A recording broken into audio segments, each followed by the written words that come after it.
C'est une nouvelle session d'information qui démarre. Bonsoir, merci de nous rejoindre. Les structures et institutions de microfinance à Port-Nouveau sont appelées à se faire enrôler. L'information a été portée à la population hier via un communiqué de la première autorité de la mairie. Cet enregistrement vise à assainir le secteur de la microfinance. À noter que l'enrôlement prend fin le vendredi 15 juillet prochain.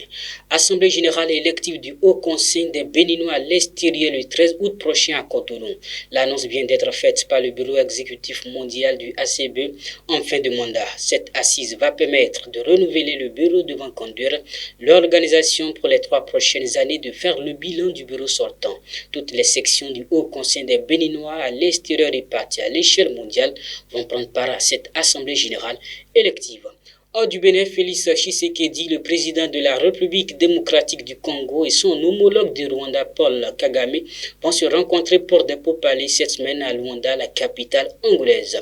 À la veille de ce tête-à-tête, des mouvements citoyens haussent le ton contre le président Tshisekedi et s'opposent à toute négociation avec Kigali que Kinshasa accuse de soutenir les rebelles du M23.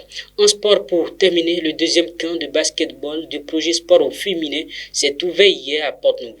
Pendant son 12 heures, des experts français vont entretenir une dizaine de joueuses venues des départements de l'Atlantique et du littoral sur les notions du coaching en basketball, initié par l'ambassade de France au Bénin avec la collaboration du ministère des Sports. Le projet sport au féminin a pour objectif de favoriser le développement de la pratique sportive féminine au Bénin.